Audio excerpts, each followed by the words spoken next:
Hello there, I'm Lloyd Evans. Welcome to The Bunker. As many of you know, I like to interview fellow former Jehovah's Witnesses. I have another one joining me today.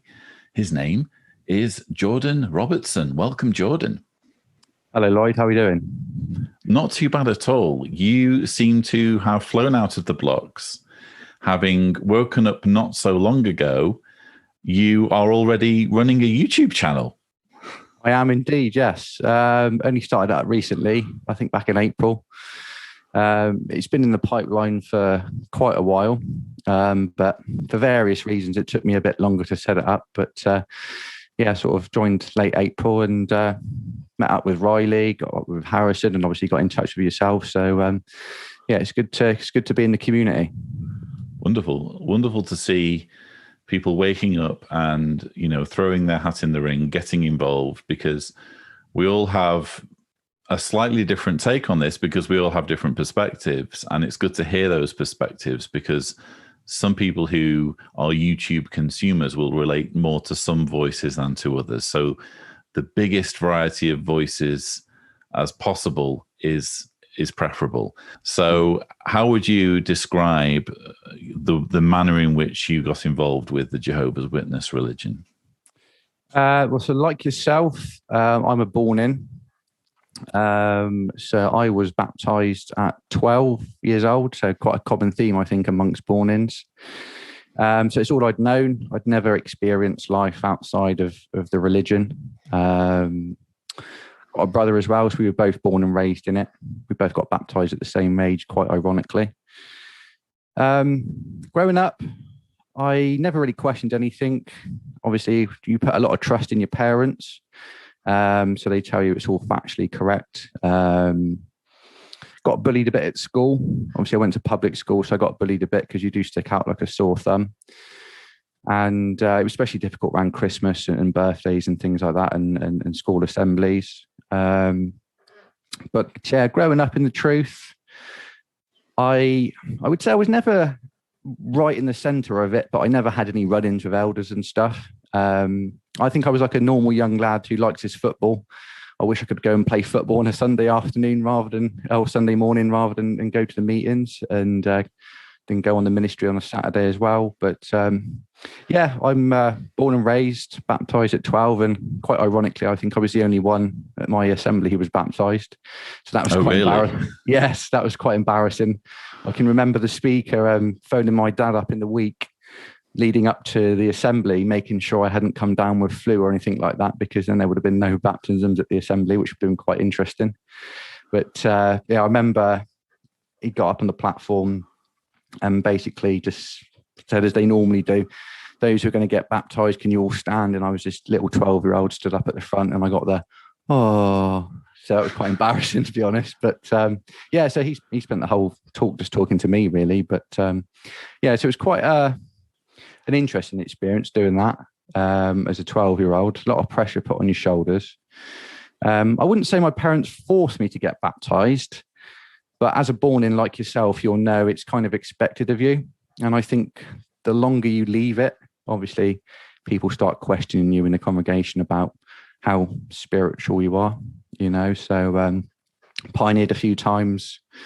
But I did, to be honest, I hated the ministry. Never enjoyed it. Even as a 3-year-old in a pram, my mum would always tell me stories about me screaming.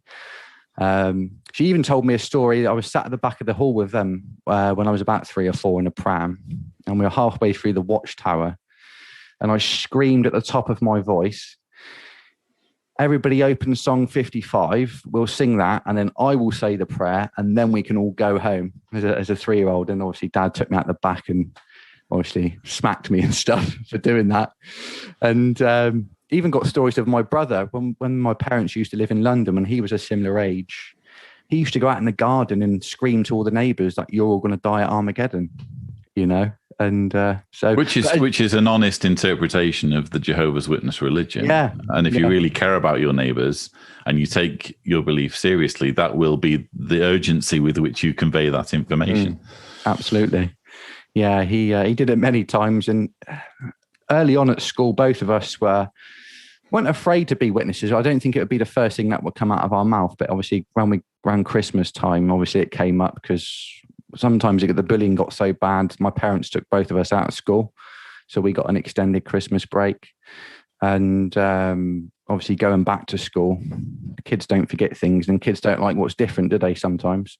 So we had a lot of questions to answer, and I had the age-old question of, don't you accept blood transfusions? And, why don't you do Christmas? And are you a cult, etc.? Because obviously what kids do is they go back and ask their parents all about it. So obviously kids at school will listen to what their parents have got to say. And obviously people have got a variety of views on Jehovah's Witnesses. And the perception that I got in my locality was they were quite a weird group who just knock on your door on a Saturday, but don't answer the door to them, just leave them alone, basically. That was kind of the coverage we had in Somerset with it, really. We never had a good response, really, to be honest. I think as school progressed, it got easier, but I'd say my first 8 or 9 years at school, I got bullied quite heavily for being a witness. So, but it just shapes you up later on in life. But I didn't enjoy school overall, I think. And I think I'd probably say the same for my brother as well, to be honest. Well, I can certainly relate to the issue of bullying. I was bullied quite relentlessly in school due to being a Jehovah's Witness child. And I think you're right. I think children sort of naturally are inquisitive or curious and sometimes hostile towards anything that's different, anything that kind of challenges their norms. And especially if they're coming from a family with very intense feelings against Jehovah's Witnesses, that's going to manifest itself in their children's speech and behavior. I can remember being chased around the school playground by children who hated Jehovah's Witnesses, or more accurately, their parents hated Jehovah's Witnesses, and this rubbed off on the children. So are you able to give us any examples of what it was like for you? Yeah, I think as previously mentioned about Christmas, that was the most difficult period, because I think I was perhaps one of the last generations at school where teachers could get away with a lot more than they do now. And a few of my teachers at primary school were quite hostile towards Jehovah's Witnesses. So I can remember you have the assembly, and then obviously we would sing hymns at the end. And I remember sitting right at the front, and I had to get up and walk. The door was on the opposite side, so I had to walk through a few hundred primary school kids, and all the teachers were looking at me. And teacher actually rushed out to me and said, "Why have you just walked out?" And I said, "Well, I'm not allowed to sing hymns because I'm one of Jehovah's Witnesses." And I was only probably 6, 7 or 8 at the time. And as a punishment, I was instructed to decorate the Christmas tree. Weirdly, but I just she gave me the baubles and said, "Well, if you're going to stand out here, we need the Christmas tree decorating.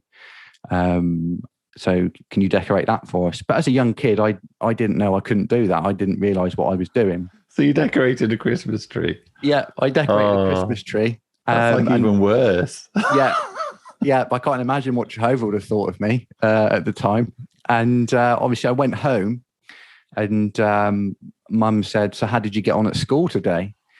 With it being so close to Christmas?" And I told her everything, and she was straight on the phone to the school and gave them an earful about, "Why are you allowing my son to do this? Because this is against our religious beliefs." And it just so happened that particular teacher was one of a few teachers who were a very anti-Jehovah's Witness, shall we say. So as a toddler, I didn't know what I was doing, but my mum and parents were absolutely fuming that I'd been instructed to decorate a Christmas tree.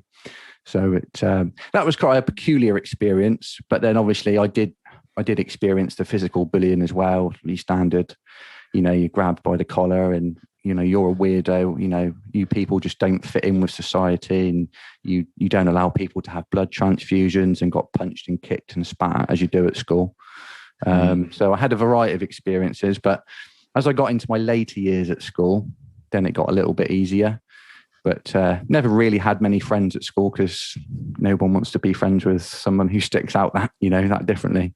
In the context of what you were saying earlier about being baptized at 12, I mean, I was baptized at 11, so similar age. And I write about this in my book. Those experiences of being bullied at school only reinforce what you're being told. I mean, I guess it's debatable how much sinks in when you're sat at the Kingdom Hall as a child, but it did sink in that I was part of a religion that had historically been persecuted, and people had been in the concentration camps. And so when I was experiencing the exact same treatment at school, there was a connection there. And it was like, okay, I must be in God's one true religion, because I'm experiencing, I may not be in a concentration camp, but I am certainly experiencing the same thing. So it was only further validation for what I was being told at the Kingdom Hall. Was there perhaps a similar thought process for you? Yeah, absolutely. Because I would go home and I would tell my mum and dad what had happened. And my mum obviously was quite emotional about it, and she sort of rang the school up. But then my dad later would, get the Bible out, sit me down in the bedroom and say, even though it's not nice for any of us to experience this kind of persecution, it's a sign of the times, and it's a sign that we are God's one true religion. So even though I hated school, and some days I really didn't want to go into school for the bullying that I was receiving, I was basically told, just keep on going in, because it's a sign of the times. It's a sign, as my dad said, that we're the right religion.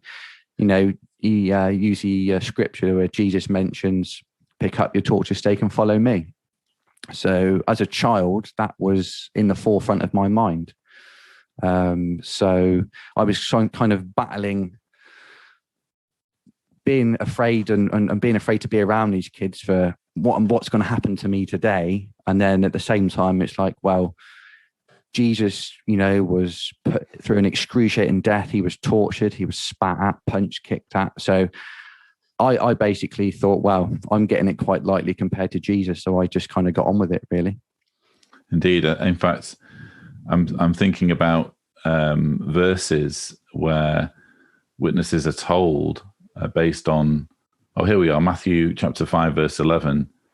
Happy are you when people reproach you and persecute you and lyingly say every sort of wicked thing against you for my sake.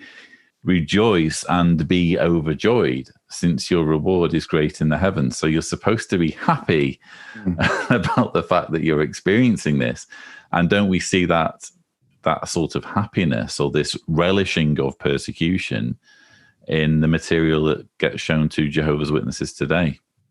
Absolutely. They like you say, it's that persecution porn that they thrive off of it, because they think they're reinforcing that narrative of, well, we must be God's one true religion because of the treatment we're receiving. But 6 million Jews died in the Holocaust. So they quite happy to scoot over that issue. I don't know the exact figure of how many Jehovah's Witnesses. I can't remember the exact figure of how many witnesses were persecuted and killed during the Second World War. It was 1,700 who died, thereabouts. Yeah. But yeah, it's a good point. You'd be hard pressed to find a religious minority that hasn't endured some form of persecution in some country, if you apply it to the whole world. Yeah. But fast forward to your baptism, 12 is very young to be committing yourself to an organization. I guess this is more of a rhetorical question, but do you feel that you were well equipped to know what you were going into at that age? No, you don't. There's a few angles now as a 26-year-old that I go down with this. At 12 years old, you don't know yourself as a person. You certainly don't know, or you're not well equipped to be well educated enough to make a round decision to look at all, angles, i.e. look into science, look into other religions potentially, because there's many worldviews on how life come into existence, the origins of the cosmos. You don't know this at 12 years old. And then on a deeper level, in terms of policies in the religion, you certainly don't understand the implications of shunning. They'll both, I'm sure you feel the same, but both me and my brother feel like, why are we being punished for a decision that we made at 12 years old? Even in this country alone, you've got to be 18 to sign a legal contract. You've got to be 18 to get married. You've got to be 17 to be able to drive a car. 18 to drink alcohol. So if these are just basic age limits for, quite important decisions in life, the way the witnesses put the spin on this decision, that it's the most important decision of your life, they shouldn't be allowing 12-year-old children to make this kind of decision, because you don't know yourself, and you certainly don't understand the implications if you decide when you do know yourself at a much more mature age that this religion is not for you. You mentioned your brother being shunned. Am I right in saying that it was his disfellowshipping later on in your youth that kind of started to make your faith unravel? That's when it started. I wouldn't say that was the start of the waking up process, but it really touched a nerve in there, because me and my brother are extremely close, and we always will be. And I remember the night he got disfellowshipped, or it got announced at the Kingdom Hall for the Thursday meeting. And I was at the back because I was doing the microphones. And I remember the announcement was made, and I just dropped the mic and I went into the toilet and burst into tears. And I was just in the back room for the rest of the meeting. I was absolutely distraught at that. And did you not know that it was going to be announced? I did know it was going to be announced. Yeah, I knew it was coming. Because obviously he told us prior. But even though you knew in advance, it was still such a shocking thing to hear. Yeah, I knew it was coming. But because it was made public, and that's it. That's the final nail in the coffin, shall we say, at that particular time, because I was still mentally in the religion.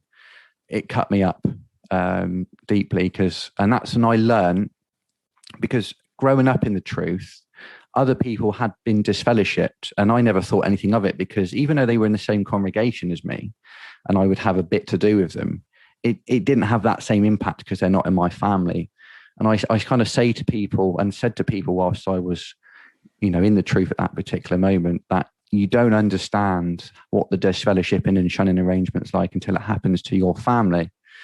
And I went home from that meeting that night, and I'm quite a deep thinker anyway. But this is when I started to question the authenticity of this religion, because the way I viewed it, I took the religion out of it and I viewed it objectively. And all my brother wanted to do was have a relationship with a normal person or worldly person. And how old were you at this point? So I was about 16, 17 at this time. Mm-hmm.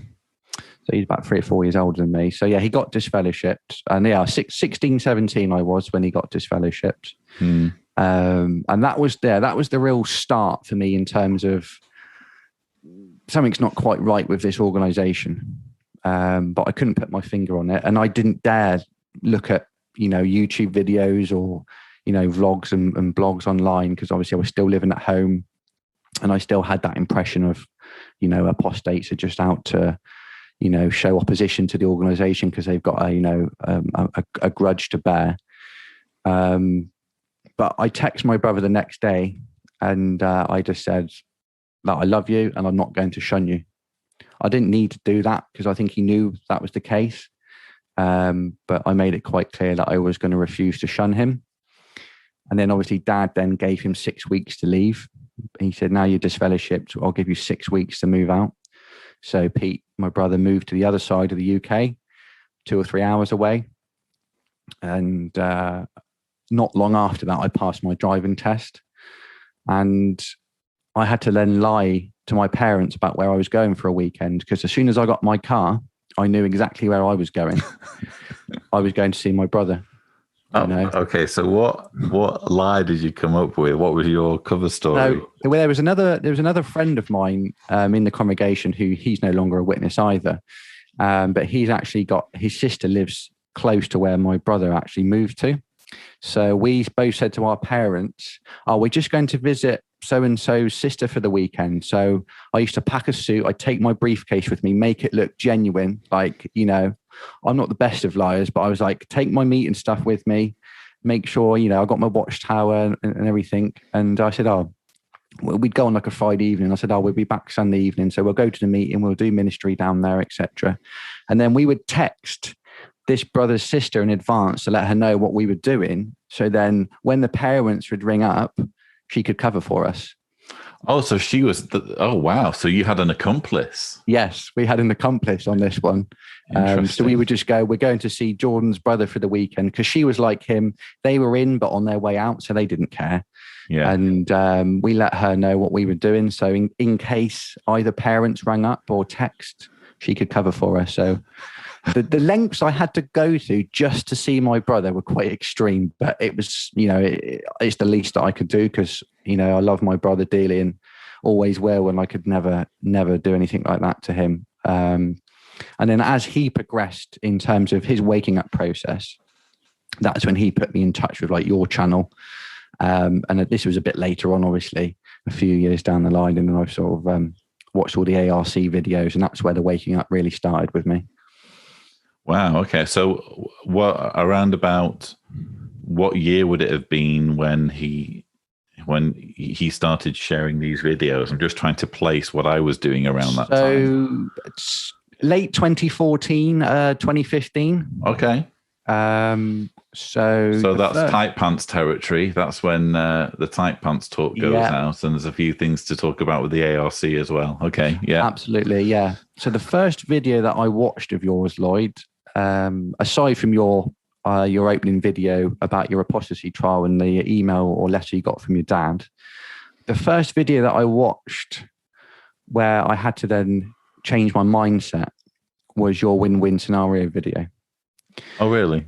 That touched a nerve in there in a good way, obviously, because I was so narrow-minded. Like my brother used to debate, we would watch, he would send me videos about Bill Nye's debunking of Noah's Ark. And I used to come back with all the spiel about, you've got to have faith. It must have happened, blah, blah, blah. So I was completely, oblivious to all the scientific elements.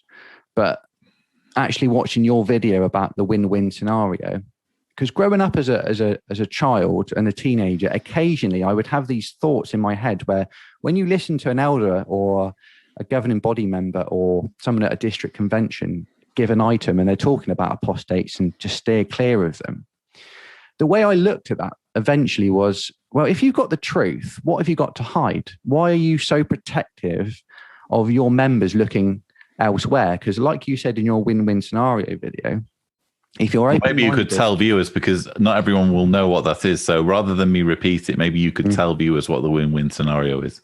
So the win-win scenario is, obviously you're speaking in context of someone who is still a Jehovah's Witness.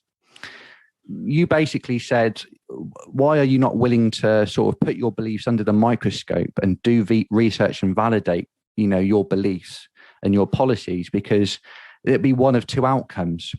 You'll either realize you're being lied to, or you'll realize you've got the truth and you'll reaffirm your faith, i.e. the win-win. You've got nothing to lose. So I went away from that video and I was like, this guy here I've just watched is not the stereotypical apostate. The way you come across on camera was very calm. You get your point across, and it's you're not vengeful. You're not here to sort of shout at people. You got a very interesting and peculiar way of getting your point across, and it made me think. And I was like, well, I need to do that. And obviously it was a long process to get, say, where I am today, or even 4 years ago when I got disfellowshipped. But that was the real start, that video. And then I would gradually watch more in secret. So obviously. And you've just dropped that you got disfellowshipped, but I think I'm right in saying that it wasn't to do with apostasy. Is that right? No, it wasn't to do with apostasy. I got married in 2015. And at this point, I was still watching your videos, still well aware of your channel. I was dating a sister at the time when we got married after 11 months. Very rushed. 11 months. So did you meet her and then 11 months later you were married? Pretty much, yeah. Oh, yeah. Good grief. We met known her a year. we'd met in January, and by November we were engaged. Wow. In 2014, and then got married the following year in 2015. And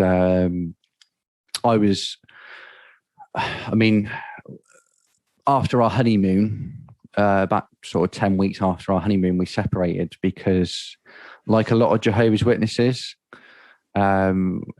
I realized I've made a huge mistake.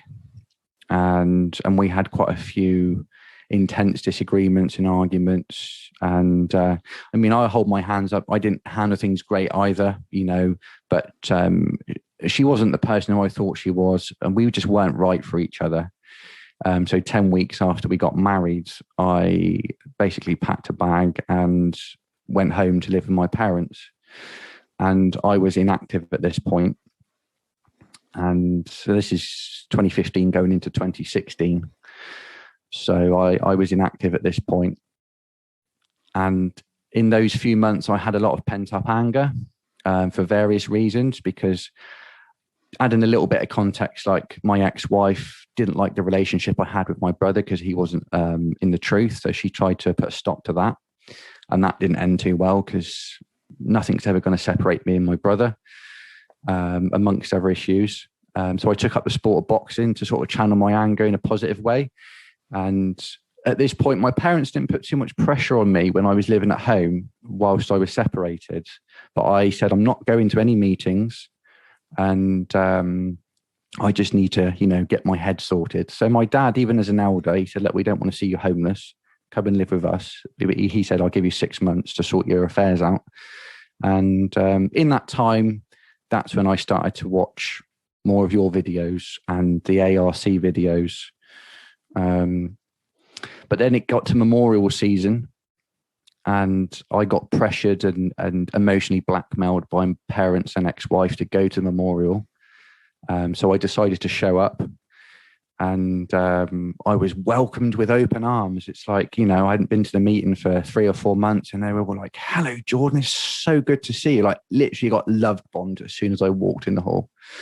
And at this point, me and my ex-wife were starting to sort of see each other again. I took her out for a meal, and I said, look, at the time prior to the memorial, I said, look, maybe we didn't handle this right. Let's wipe the slate clean. I said, we've only just got married, so I want to try and make this work. But I did say to her around the dinner table, I don't want to come back to meetings. And I also said to her, I'm boxing as well, and I'm planning on having a couple of fights boxing. And she was absolutely fine with it. She was just she just wanted us two to get back together, which is totally understandable. And then obviously after that, I got emotionally blackmailed into going to the memorial. And then between memorial and convention season, when it really turned, because on a Thursday, I would get ready to go to the gym, and she would go to the meetings. And for about 6 or 7 weeks, she was fine going to meetings and ministry on her own. And then one Thursday, we had a massive blowout because she was crying her eyes out, basically saying, I don't want to go to the meetings on my own. And it was approaching convention season. And she begged me to come to the convention with her. So I gave in. I didn't like to see her upset, so I went there. And that was I think the Love Never Fails convention in 2016, wasn't it? That was 2019, the Love Never Fails. What was 2016? Because there was a portion 2016 was Remain Loyal to Jehovah. That was the worst convention ever. That's it, yeah. So I got mixed up. Although I'm currently like this as to whether this year's convention might be worse. But go on. Yeah, I went to that convention, and even at this point, I was still watching your videos. I was fully aware of what was going on in Australia, but I couldn't tell my ex-wife, certainly couldn't tell my parents. But I walked out of that building on the Sunday, and I said, look, I've never really give the truth a proper go. I know if I sort of, I'm a long-term thinker, so I kind of try and picture where I'm going to be in 5 or 10 years' time. And I thought, wherever I end up in 5 or 10 years, I don't ever want people to have to claim that I didn't try the truth properly, like from my parents, from my now ex-wife. So even though I had all this evidence from yourself, from the ARC sat in front of me, weirdly, I still wanted it to be the truth. I still had a bit in there. I was like, this religion, it's imperfect men running a perfect organization. So I decided to take up part-time work. I decided to pioneer a few times. I put my regular auxiliary pioneer form in, and sort of threw myself into the truth, shall we say. It's amazing that you're still calling it the truth, but I know. Yeah. I need to kind of get out of that everyone keeps saying it's stop saying that. So I'm going to just say the organisation. Get T-War to edit all those bits out. No, you'll leave those in, and then people will see that even when you're at your advanced stage, you can still fall into that kind of trap, deliberate language trap that they set. Yeah, it just falls off the tongue, doesn't it? It does. Yeah. I at this point, I decided to throw myself into the organisation. But as I said, it didn't last too long because it couldn't sit well with me. I knew what was going along in Australia. And I remember that obviously me and my ex-wife, we spent a lot of time together, obviously living with each other. And I remember taking tactical toilet breaks whilst we were, say, watching a film or she's going to cook dinner. And I'll go to the toilet and I was sitting there for 15, 20 minutes and I will watch little snippets of your videos.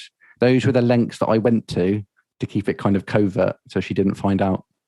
But I'm sorry, I'm just amazed that you needed to watch my videos that badly that you were squeezing them into toilet breaks. Why did you need to watch my channel or anyone's channel?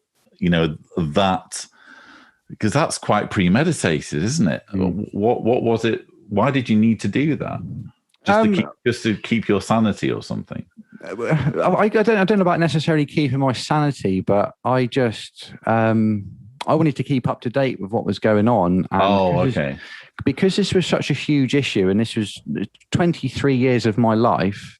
Obviously, you do have private moments when I'd watch other things as I did, but I was very careful to delete all my search history on YouTube and Google and things like that. But I was still very active in looking at videos and stuff. I only mentioned the toilet break thing because it only happened a few times, but I was just trying to explain sometimes the lengths I'd go to just to keep up to date with things. And then I just got to a point where I just couldn't do this no more. This didn't sit right with me. I couldn't do this. This religion is not for me. It's a man-made organization. And then to see the level of corruption in the governing body, and then to see what Jeffrey Jackson said, we don't, or it's presumptuous to assume that we're the only channel that God uses on earth. But then you go to the meeting and you're told something completely different. That didn't sit well with me. And then obviously seeing the Elders book, I remember watching one of the videos you did with Cliff, and when you debunk the Elders book and you go through all of the policies and then to see the level of control they had when people were trying to report child abuse, and the level they go to cover it up, they handle it internally and refuse to cooperate.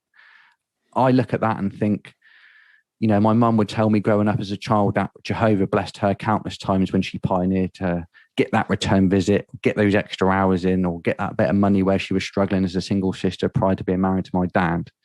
So Jehovah will intervene in her life, but he's not bothered about exposing paedophiles in his organization.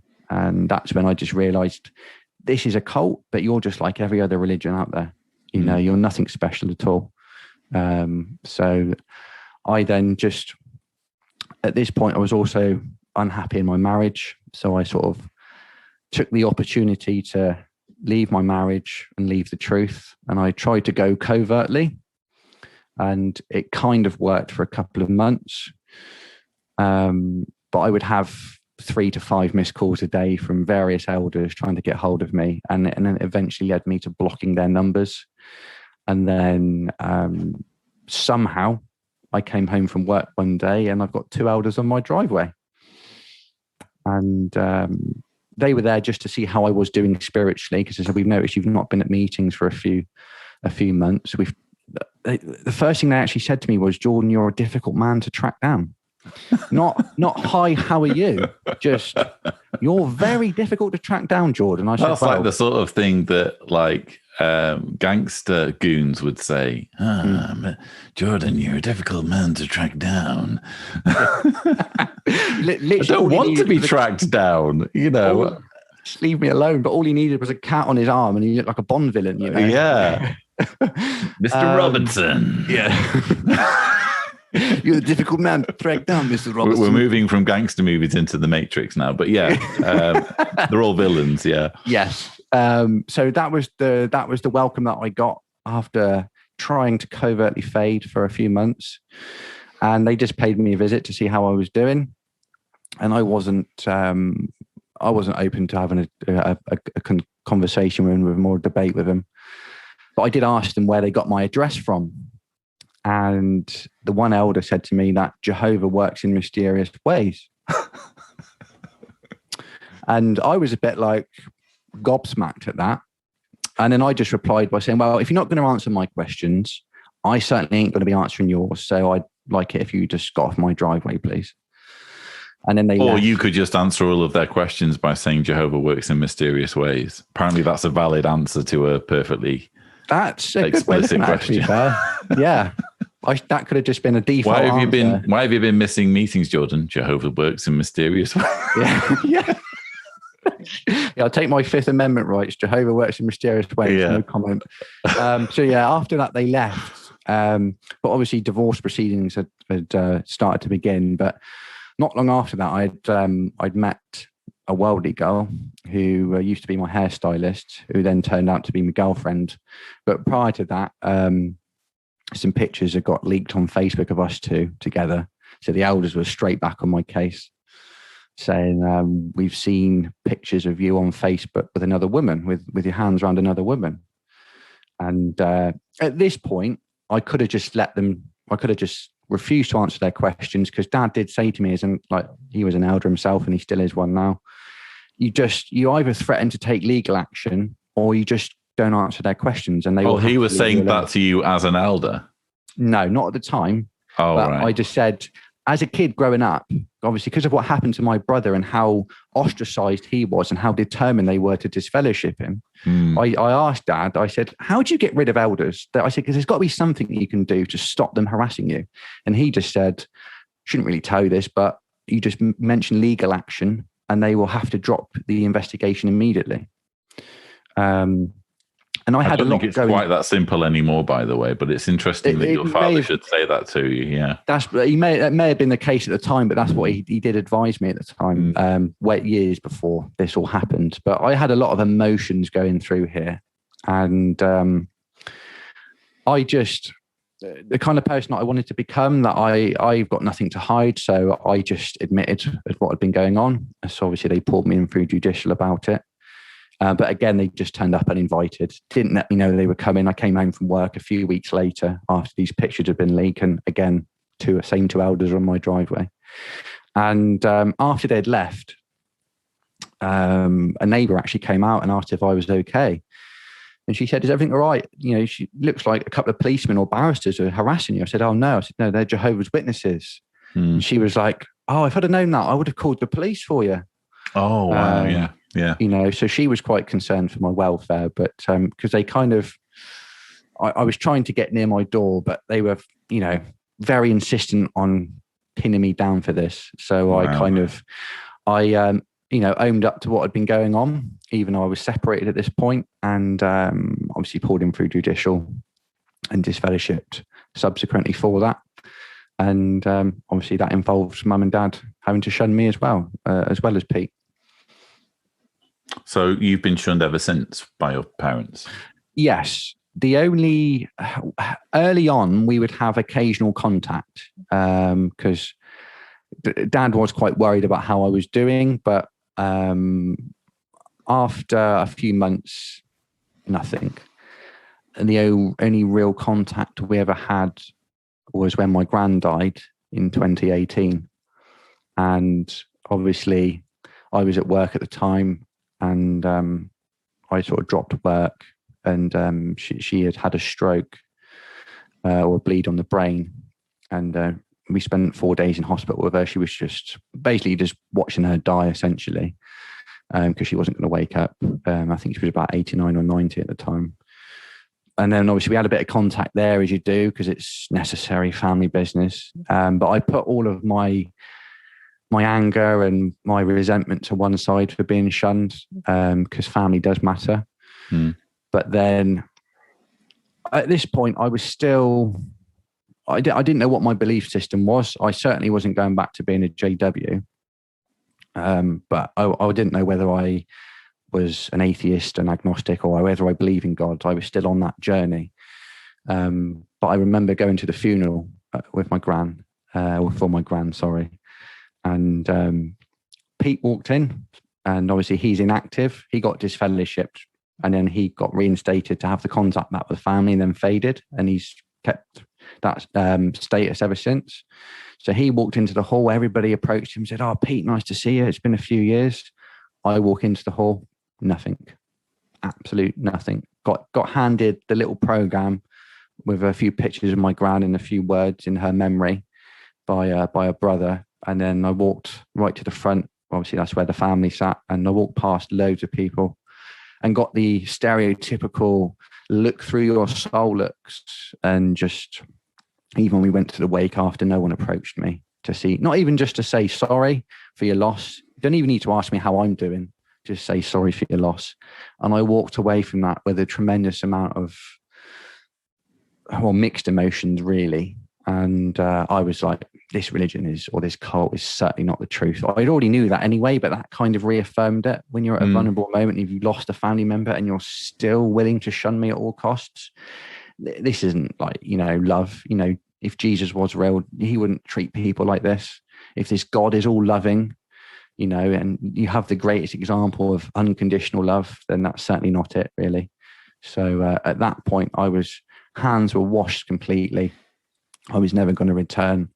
And then I essentially I was like a child, really, because it's like, well, what do I believe? So I had to sort of go back to the drawing board, essentially, and a few trips to the Natural History Museum, looking into science and evolution. I've read countless books by Professor Richard Dawkins. I've watched Christopher Hitchens debate wildly with topics on religion, and I've read parts of his book about that God is not great, and it's led me where I am to today, where I'm now an atheist, really.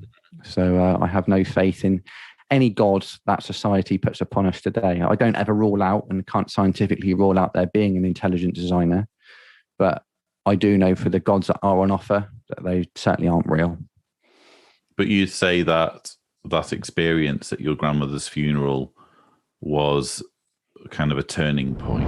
Do you think that do you think that it's possible that if they'd treated you with some basic humanity and some basic dignity, and if they'd looked at you and said among themselves, well, yes, Jordan's disfellowshipped, but he's lost his grandmother, and we're here to both remember Jordan's grandmother and also support the family, and whether he's disfellowshipped or not, he's part of the family, he's grieving, and we're going to support him at his grandmother's funeral. Do you think if they'd taken that approach and shown some basic humanity, which you would expect of a religion that claims to be conspicuous in showing love, do you think things might have worked out differently for you?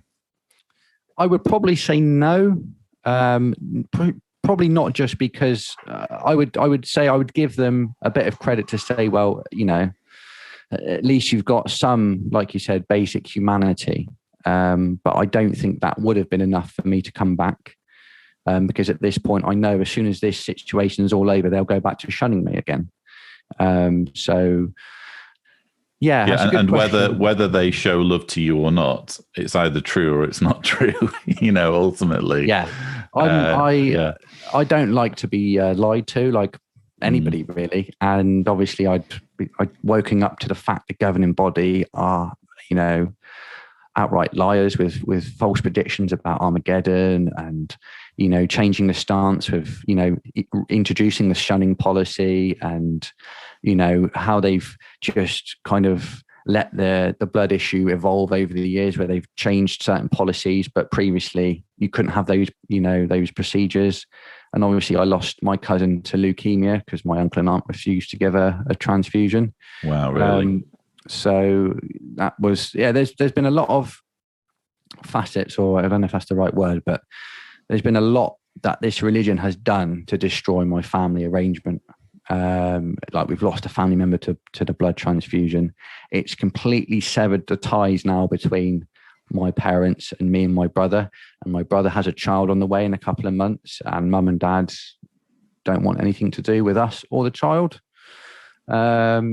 So yeah, I can see what you're saying about, you could give them a bit of leeway to say, yeah, at least thanks for showing some what you would hopefully be genuine concern. But looking at a deeper level, I can't commit myself to a religion that believes humans have only been on the earth for 6,000 years, because that's just factually, scientifically incorrect. So I can't commit myself to a belief structure where they ignore teachings as like evolution. They, like I said, believe humans have only been on the earth for a fraction of the time. They only believe the flood happened just over 4,000 years ago. I can't put faith in things like that. I'm now much more evidence-based, and I like to validate that evidence and have it corroborated for me, rather than just listening to what essentially 8 men dictate to the rest of the 8.5 or 8.8 million Jehovah's Witnesses. I think when you lie, you are going to tie yourself in knots. And if you search hard enough, like, for example, you mentioned about you can't believe that humans have only been around for 6,000 years. Well, Bible scholars now look at the Pentateuch as being, mostly fabricated and certainly describing things that there's no historical evidence for. And when you think of Adam and Eve, well, when they had their 2 sons, Cain and Abel, and Cain killed Abel and was sent off to the land of Nod to live with those people. And you're like, hang on a minute, who are these people? Yeah, where have they come from? Where's an entire nation come from? I thought this was like the outset of humanity. And this, for me, this is what I mean when I say if you just tell lie upon lie upon lie upon lie, and it's all made up, at some point you're going to trip yourself up, and at some point you're going to reveal the fact that you're lying. And there are clues like that in the Bible right from the outset. It's just that as Jehovah's Witnesses, we just weren't looking for them. We just had to believe and wanted to believe that we could just take everything at face value and that it would all make sense. But of course, when you expose it to any scrutiny, even the Bible itself starts to fall apart, What also used to never wash with me is you'd have certain speakers on a Sunday morning and they would quote certain scientists. And when I got to a rather older, mature age, I would sit there and go, so why don't you quote Professor Richard Dawkins, who's, a renowned scientist, dedicated his life to this field of evolutionary biology, but you'll quite happily discredit what he says, but then you'll pick some random, neurosurgeon or other biologist, and they support, people like John Lennox, who support the theory of there he's being a mathematician. Yeah, he's a mathematician, but they're like well-respected men like himself, who obviously they believe in God. So the witnesses are quite happily cherry pick what these guys have got to say. But then on the other side of the coin, with like Dawkins and Hitchens, it's like, well, no, don't listen to what they say. And I couldn't take my education, or I got fed up of taking facts or supposed facts from uneducated window cleaners on a Sunday morning. I just like, these men here are telling me what's nothing against window cleaners. Harrison, please don't be offended. No, sorry, I did mention that to him recently because we had this kind of conversation, and I said I used to be a window cleaner before Harrison, so I think I can. I've picked up a squeegee and a cloth before, so I said, using it as an analogy, it's a very stereotypical job of witnesses, but I couldn't take education and facts from, like I said, uneducated window cleaners on a Sunday morning against people like Dawkins and, like that, who dedicate their life to a field of science. And for me, what I've learned over the last few years is science doesn't have an agenda, doesn't claim to have all the answers either. And sometimes it throws answers at you which aren't necessarily welcoming, but that's the beauty of science. It just wants to seek truth and knowledge. Well, its agenda is to find out more and to question itself. Yes, so it's always looking to disprove itself. Exactly, that's the beauty of the scientific method. It's always kind of looping back on itself and trying to disprove itself and find out, get to the bottom of how things work. Well, I'm obviously thrilled that you are apparently in a much better place than you were. It sounds like a wretched existence for you as a Jehovah's Witness, certainly at points in your journey. Would it be fair to say that you have emerged on the other side, and are you are you happier and more satisfied in your life now? Absolutely. I am, even though I've come to terms, and I use your analogy to be fair, I've blown the candle out for mum and dad. I'm so much happier. I've kind of not reinvented myself, but found the authentic Jordan. And then on top of that, for the last couple of years, I've been dying to set a YouTube channel up, because nothing changes in society if people don't speak out. So I want to do my bit, but also I want to help people along my, the journeys like I've had. And I'm far aware that people have had a lot worse experiences than I had as a Jehovah's Witness. So the least I could do is channel my energy into a positive way, and try and, even if I help one person, just to try and speak out against the organization, make the general public aware that they are a cult, and to stay away from them. Don't engage with them. But also the main motivation is to help people on that journey from where I've been 4 years ago. I genuinely want to help people. Wonderful. And yeah, your YouTube channel is The Shunned Experience. There will be a link in the description below.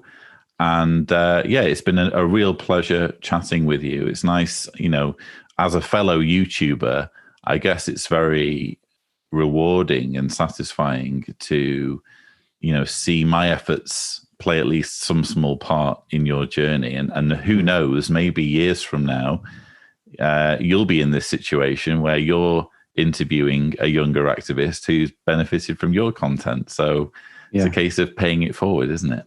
That's it. That's absolutely. Yeah. As I'm sure you've had it many times, and heard it from many people, like your work, amongst other things, has been instrumental into helping me unravel the indoctrination. It's about accessing that part of the brain, the critical thinking skills. And I listen to a lot of your videos, but especially when people phone in and they leave you a voicemail, I think a common question is, how do I help people wake up? And you can't do that. They have to be willing to access that part of the brain, and then you can help them. So I think it's, for what you did for me and helping me think critically, it's played a massive role in where I'm sat today. I'm really pleased to hear that. So what I typically do to wrap up is I ask my guest what message they would have for anyone watching who has been in a similar situation or is perhaps starting to question their beliefs. Firstly, the world is not a big, bad, scary place. The world has obviously got bad elements to it, but there are good, genuine people out there, and you can survive in this world, as I've done, and many of us on this journey have done. But my greatest piece of advice I could give to somebody is be skeptical, question everything, research, use that critical thinking side of the brain. Don't take things as face value or as gospel just because somebody's telling you it's true. Do your own research and validate it, and see where that journey takes you, really. That's probably my greatest piece of advice, because that's what's helped me. Everybody might be slightly different, but I would probably say that's the best piece of advice I could give anybody trying to wake up. Yes, we agree with David Splain when he says, be like the Bereans. Check everything out. See both sides of the story. And yes, you'll only ever benefit from knowing what's true. Anyway, Jordan, thank you so much for joining me. I've really enjoyed this conversation. Absolute pleasure, Lloyd. Thank you. So viewers, I hope you've enjoyed this video. I have certainly enjoyed making it. Don't forget that you can enjoy more such videos by subscribing to the Lloyd Evans channel, but that's all we have time for. Thank you so much for watching.